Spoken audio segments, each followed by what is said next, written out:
Brain value neutral होता है। क्या आपको किसी को इस बात का मतलब पता है? वैल्यू न्यूट्रल होना, ब्रेन वैल्यू न्यूट्रल है। मिसाल के तौर पर ये स्क्रीन वैल्यू न्यूट्रल है, इसका मतलब क्या हुआ? नहीं, इस पे अच्छी चीजें दिखाई जा सकती हैं, इस पे बुरी चीजें भी दिखाई जा सकती हैं। तो वैल्यू न्यूट्रल का मतलब होता है कि इस स्क्रीन को इस बात से कोई गरज नहीं है कि इस स्क्रीन पे हम क्या दिखाते हैं। तो हमारा ब्रेन एक कंप्यूटर है, उसको बुनियादी तौर पर इस बात से कोई गरज नहीं है कि उससे अच्छा काम लिया जाता है या बुरा काम लिया जाता है। ये इन्वायरमेंट का फैसला होता है कि इन्वायरमेंट कैसे मोटिवेट करती है, माँ बाप किसी बच्चे को किस राह पे चलाते हैं, स्कूल वाले किस राह पे चलाते हैं, और वो अपने आप क्या सोचता है, और उसके दोस्त कैसे होते हैं, और उसकी गर्लफ्रेंड कैसी होती है, तो या उसके माँ बाप से ताल्लुकात कैसे बनते हैं, या उसकी सेल्फ इस्टीम का उसको एहसास हुआ, या वो इज़्ज़त इस बात को समझता है कि मेरे पास दुनिया की चीज़ें हों तो इज़्ज़त इससे होती है।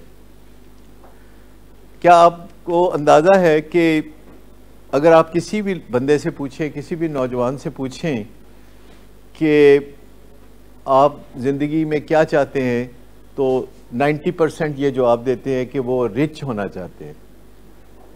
अंदर की बात यह है कि 90% लोग रिच होना चाहते हैं, और अगर इनसे पूछें कि रिच होने के अलावा आप क्या होना चाहते हैं, तो वो 50% उनमें से कहते हैं कि वो फेमस होना चाहते हैं, यानी रिच एंड फेमस होना चाहते हैं, रिच एंड फेमस। और उसके लिए उनका ख्याल होता है कि अगर ये तालीम हासिल करेंगे तो रिच एंड फेमस हो जाएंगे।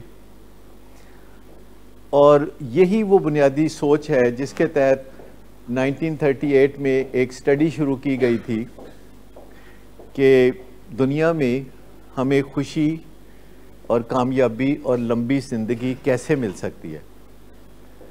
तो अगर आज आप 30 साल के हैं या 40 साल के हैं या 50 साल के हैं, तो आप अपनी एनर्जी किस चीज़ में इन्वेस्ट करना चाहेंगे? रिच एंड फेमस होने में या हैप्पी होने में? मैंने बिल्कुल नहीं कहा कि ऑर्डिनरी होने से खुशी मिलेगी, मैंने बिल्कुल नहीं कहा।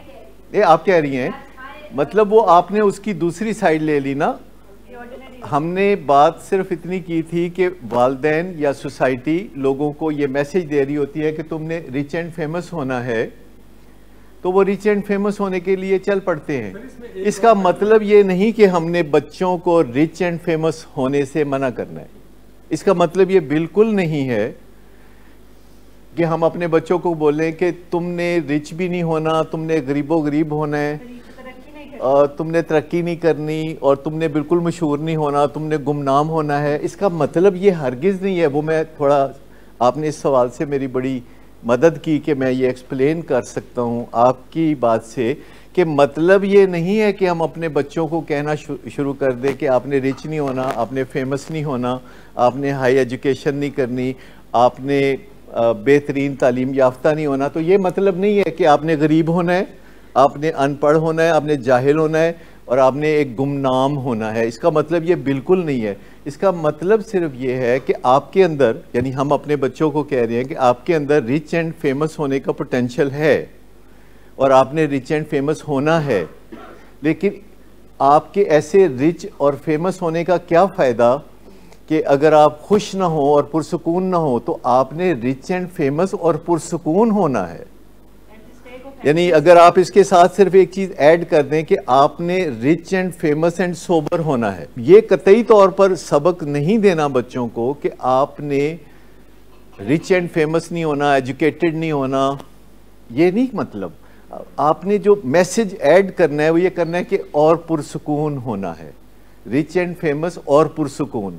अच्छा, अब आप कहेंगे इन्ना तो नहीं सौदा मिलता दुनिया 'च, ऐ तो नहीं हो सकता कि तुसी रिच भी होवो, फेमस भी होवो, तो फिर पुरसुकून। क्योंकि आपको जितने रिच एंड फेमस नज़र आते हैं वो सारे बेसुकूने नज़र आते हैं।